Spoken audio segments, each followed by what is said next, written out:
Hello student, तो आपका फिर से एक बार साहस स्टडी चैनल में बहुत बहुत स्वागत है। स्टूडेंट, तो आज की क्लास में हम वर्ण हिंदी व्याकरण के वर्ण चैप्टर को पूरा डिटेल पढ़ेंगे। आप किसी भी क्लास 8, 9, 10, 11 या 12 किसी भी क्लास में आप पढ़ते हैं या किसी भी कंपटीशन एग्जाम के भी देते हैं, आज वर्ण आप इस वीडियो को शुरू से अंत तक देख लेते हैं तो वर्ण में किसी प्रकार से क्वेश्चन आता है तो आपको नहीं छूटेगा। तो चलिए इसी के साथ वीडियो का स्टार्ट करते हैं। सबसे पहले बात करते हैं वर्ण किसे कहते हैं। तो देखिए, वर्ण कई प्रकार से आप परिभाषित कर सकते हैं इसको। वर्ण उस मूल ध्वनि को कहते हैं जिसका खंड या टुकड़ा न हो सके। हम इसका कोई भी खंड या टुकड़ा नहीं कर सकते हैं। अब देखिए, बहुत ऐसे जगह पे अक्षर और वर्ण को एक ही बता देते हैं, लेकिन अक्षर अलग होता है और वर्ण अलग होता है। और अक्षर देखिए क्या होता है, टुकड़ा हो जाने की स्थिति में इसे अक्षर कहते हैं। अगर यह वर्ण है, आधा क हलंत, ख हलंत, च हलंत, ये क्या है, वर्ण है। अ आई क्या है, वर्ण है। लेकिन अक्षर आपका पूरा क जो है वह वर्ण हो अक्षर हो जाता है। आपका क प्लस अ जुड़ जाता है, यह अक्षर है। ठीक है, यह अक्षर का निर्माण कर रहा है, यह अक्षर है। ठीक है, अगर क प म द ये सब कितना है, यह अक्षर है आपका। उसी प्रकार आपको वर्णों के क्रमबद्ध समूह को वर्णमाला कहते हैं। ये आपको ये जानकारी लेना है। पूछेगा आपसे क्वेश्चन, वर्णों के क्रमबद्ध समूह को क्या कहते हैं, तो वर्णमाला कहते हैं। उसी प्रकार देखिए, हिंदी वर्णमाला में 52 वर्ण प्रयुक्त होते हैं। कितना वर्ण है अपना, 52 गो वर्ण आपका हिंदी में है।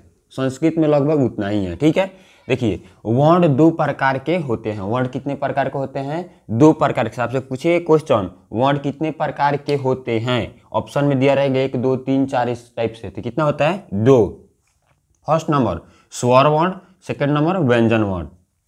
अब आपको एक एक करके पढ़ाते हैं। जो स्वर वर्ण किसे कहते हैं, इसके कितने भेद होते हैं। व्यंजन वर्ण किसे कहते हैं, इसके कितने भेद होते हैं। तो चलिए स्वर वर्ण देखिए, स्वर वर्ण जिनका उच्चारण स्वतः होता है उसे क्या कहते हैं, स्वर वर्ण कहते हैं। इसमें किसी प्रकार के दूसरे किसी की सहायता न ली जाती है। जैसे अ, आ, ई, उ क्या है, इसकी किसी प्रकार की सहायता इसमें नहीं ली जा रही है, तो स्वर वर्ण हो गया। उसी प्रकार स्वर वर्ण हिंदी में 11 होते हैं और संस्कृत में आपका 13 होता है। ठीक है, हिंदी में कितने होते हैं, 11 होते हैं। तो आप याद कर लीजिएगा, आपसे पूछेगा जो स्वर वर्ण हिंदी में कितने होते हैं, चाहे स्वर वर्ण कितने होते हैं, तो 11 होते हैं। कोई दिक्कत है। चलिए आगे बात करते हैं, स्वर्ण वर्ण के कितने प्रकार हैं और कितने उसके मतलब भेद हैं। ठीक है, तो दोस्तों अब बात करते हैं स्वर वर्ण के भेद की। तो देखिए स्वर वर्ण 3 प्रकार के होते हैं। इसके कितने भेद होते हैं, 3 गो होते हैं। ठीक है, हर्ष स्वर जिसे मूल स्वर भी बोलते हैं। ठीक है, हर्ष स्वर जिसे मूल स्वर भी बोलते हैं। दीर्घ स्वर जिसे संधि स्वर भी कहते हैं। और प्लुत स्वर, प्लुत स्वर की उतना उपयोग नहीं होता है लेकिन पढ़ना जरूरी है। ठीक है, और देखिए उससे कभी कभी क्वेश्चन दे देता है लेकिन तो उतना ज्यादा क्वेश्चन नहीं पूछता है। तो हर्ष स्वर, दीर्घ स्वर और प्लुत स्वर, मूल स्वर, संधि स्वर, प्लुत स्वर। ठीक है, देखिए हर्ष स्वर क्या होता है, हर्ष स्वर एक मात्री के मतलब इसमें एक ही मात्रा लगा रहता है। जैसे देखिए अ, आ, ई, री, अ में कोई मात्रा लगा हुआ है, इसमें एक ही मात्रा लगा रहता है, तो इसलिए इसको क्या बोलते हैं, हर्ष स्वर बोलते हैं। उसके बाद इसमें इसकी संख्या देखिए तो 4 होती है, 1, 2, 3, 4। हर्ष स्वर की संख्या कितनी होती है, 4 होती है। बोलने में कम समय लगता है। हर्ष स्वर को अगर बोलते हैं तो कम समय, अ, ई, उ, री, तो अब क्या बोल रहे हैं, तो बोलने में कम समय लगता है। ठीक है, उसके बाद दीर्घ स्वर या संधि स्वर को देखिए, ये द्विमात्रिक। ठीक है, मात्रिक, द्विमात्रिक मतलब 2 गो इसमें मात्रा लगा रहता है। जैसे अ दिया है तो क्या आ बोले, तो आ प्लस अ मिल अ प्लस अ मिल के आ का निर्माण करता है। ठीक है, तो इसलिए इसमें ज़्यादा समय लगता है। यह कितने होते हैं, 1, 2, 3, 4, 5, 6, 7 संख्या इसकी 7 होती है। तो दीर्घ स्वर की संख्या कितनी होती है, 7 होती है। याद कर लीजिए, इंपॉर्टेंट है। दीर्घ स्वर की संख्या कितनी होती है, 7 होती है। याद कर लीजिएगा दोस्त।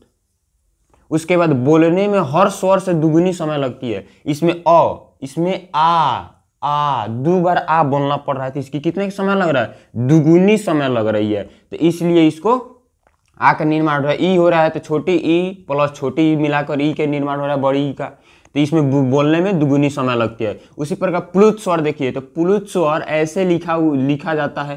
ठीक है, इसका उपयोग मंत्र में किया जाता है, इसका उपयोग मंत्र में किया जाता है, जैसे ओम हो गया, ओम ओम, ठीक है, इसका उपयोग मंत्र में किया जाता है। उतना ज़्यादा इसका उपयोग नहीं है, लेकिन ये दोनों जरूरी है। इसमें से आपको देखिए पूछता है, क्या पूछता है एग्जाम में, आपको पूछेगा हर स्वर की संख्या कितनी होती है, तो 4 होती है। दीर्घ स्वर की संख्या कितनी होती है, द्विमात्रिक स्वर है दीर्घ स्वर, एक मात्रिक स्वर है तो हर स्वर, ठीक है, कोनो दिक्कत। तो चलिए अब आगे हम बात करते हैं व्यंजन वर्ण की, ठीक है, हम बात करेंगे व्यंजन वर्ण की, और व्यंजन वर्ण किसे कहते हैं, उसके कितने भेद होते हैं उसके बारे में। चलिए स्टूडेंट, तो अब जानते हैं वर्ण के 2 नंबर भेद की, जो कि है व्यंजन वर्ण। व्यंजन वर्ण किसे कहते हैं, जिन वर्णों का उच्चारण किसी अन्य वर्णों की सहायता से होती है उन्हें क्या कहते हैं, व्यंजन वर्ण कहते हैं। यहाँ पे आप यह भी बोल सकते हैं कि जिन वर्णों का उच्चारण स्वर वर्ण की सहायता से होती है उसे क्या कहते हैं, व्यंजन वर्ण। जैसे देखिए यहाँ पे क क्या है, क एक व्यंजन वर्ण है, और यहाँ पे हम क में यहाँ पे क हलंत प्लस अ जोड़ के क्या बनाए हुए हैं, पूरा क को हम बनाए हुए हैं, व्यंजन बनाए हुए हैं। इसमें देखिए तो स्वर की सहायता मिले, क अ लास्ट में आ रहा है, तो इसमें अ आ रहा है, तो क्या है, एक स्वर वर्ण है। तो स्वर वर्ण की सहायता से जिस वर्ण को हम उच्चारित करते हैं उसे क्या कहते हैं, व्यंजन वर्ण कहते हैं। मूल व्यंजन मतलब मूल में शुद्ध व्यंजन वर्णों की संख्या हिंदी में 33 होती है, ठीक है। देखिए कौन कौन, क ख कवर्ग चवर्ग टवर्ग तवर्ग पवर्ग और यर ल ल व तलामस मुदंस दंस और ह, इतना आपका 33 से आपका क्या होता है, व्यंजन वर्ण की संख्या होती है। अब चलिए हम बात करते हैं व्यंजन वर्ण के भेद की, ठीक। तो स्टूडेंट अब देखिए व्यंजन वर्ण के भेद, व्यंजन वर्ण के भेद कई प्रकार के होते हैं, लेकिन देखिए जैसे श्वास लेते हैं तो उसके आधार पे, श्वास वायु के आधार पे 2 हो जाते हैं। स्वयं तंत्रिका के आधार पे उसके भी 2 हो जाते हैं, जैसे अल्प प्राण, महाप्राण, घोष, अघोष व्यंजन, तो इस टाइप से अलग अलग हो जाते हैं। लेकिन इसमें आपको स्वर्ण वर्ण के भेद देखिए 3 होते हैं, लेकिन एक ये अलग प्रकार का होता है संयुक्त व्यंजन। इसमें 3 देखिए, स्पर्श व्यंजन क्या होता है, सबसे पहले उसका उच्चारण देखिए, उच्चारण मुंह, दांत, तालु, जीभ, ओठ आदि से इसका उच्चारण होता है, जिसे स्पर्श व्यंजन कहते हैं। उसके बाद स्पर्श व्यंजन क वर्ग, च वर्ग, ट वर्ग, त वर्ग और प वर्ग, क से लेकर म तक के जितने भी होते हैं उसको स्पर्श बोलते हैं। और इसकी संख्या देखिए, सबसे VBI जो है आपके एग्जाम में पूछा जाता है, इसकी संख्या देखिए 25 होती है। कितनी होती है, 25 होती है। उसके बाद अंत अष्ट व्यंजन, यह स्वर एवं व्यंजन के बीच स्थित होते हैं, इसे क्या बोलते हैं, अंत अष्ट व्यंजन। जैसे य र ल व, य र ल व, ठीक है। अब देखिए स्वर और व्यंजन ऊपर हो जाता है आपका क से म तक, क्या हो जाता है आपका, ये हो जाता है व्यंजन, और नीचे हो जाता है आपका अ आ से स्वर, और ये दोनों के बीच में यर ल आ जाता है, तो इसलिए इसको क्या बोलते हैं, यह स्वर एवं व्यंजन के बीच में स्थित होते हैं। ये कितने होते हैं, 4 होते हैं। अंत अष्ट व्यंजन कितने होते हैं, 4 होते हैं, य र ल व, ठीक है।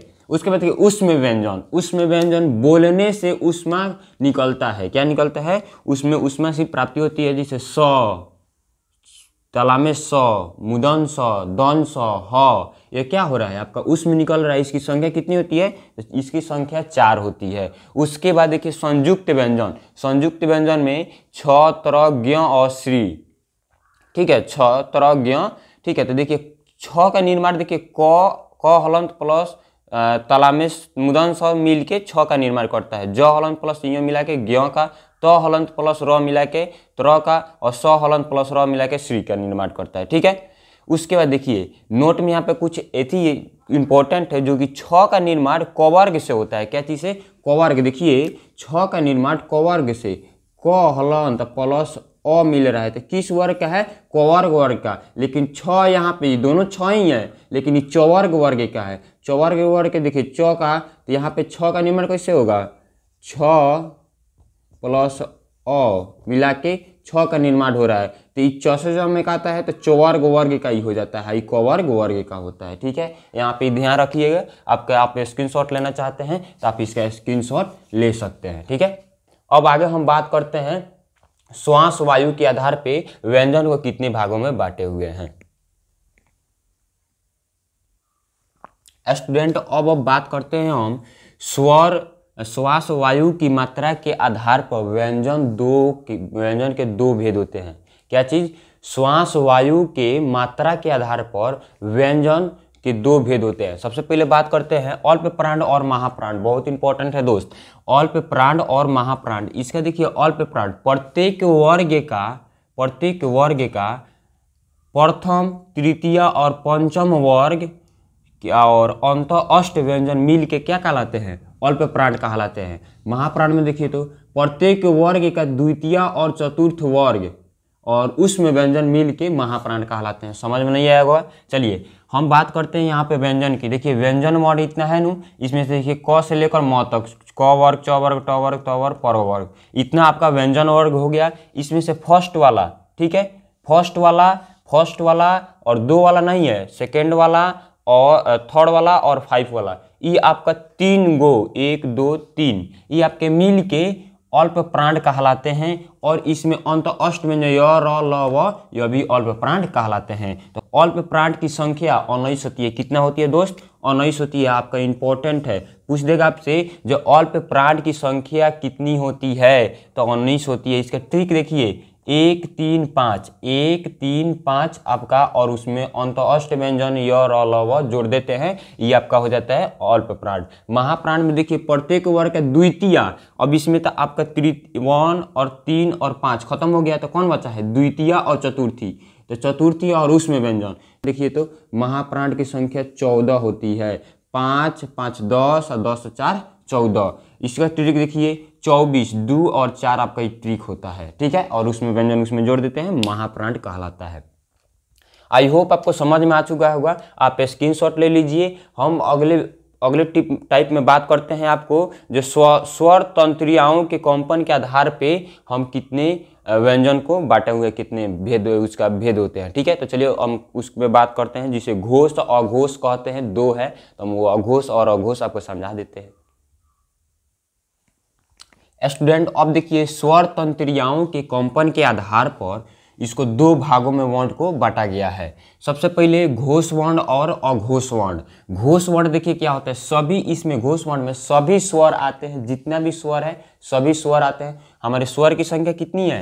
11 होती है। कितनी होती है? हिंदी में 11 होती है। तो इसमें सभी स्वर आते हैं। इसमें प्रत्येक वर्ग का तृतीय, चतुर्थी और पंचम, तृतीय, चतुर्थी एवं पंचम, तृतीय, चतुर्थी एवं पंचम, कितना?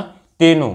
यह तीनों तो 15 गो य, और उसके बाद अंत अष्ट 4 गो, 1 2 3 4, य र ल व, अंत अष्ट और ह इसमें जुड़े होते हैं। इसको क्या कहते हैं? घोष वर्ण। इसकी संख्या कितनी होती है? 31 गो, 11 ई, 15 ई और 4 ई, 15 और 4 19, 15 यहाँ पे 2 2 4 1 5, 5 गो ई, तो 15 या 5 20 और 11 31 आपका ये घोष वर्ण होता है। तो उसके बाद अघोष वर्ण, प्रत्येक वर्ग का प्रथम इस दोनों चलाता है। उसके बाद तलामे, समुदंश और दंश, ये 3 गो इसमें ही आता है। इसकी संख्या 5 5 10 और 3 13 इसकी संख्या होती है। तो अघोष वर्ण की संख्या कितनी होती है? 13। घोष वर्ण की संख्या कितनी होती है? 31। आपको समझ में आ गया? आप स्क्रीनशॉट इसका ले सकते हैं।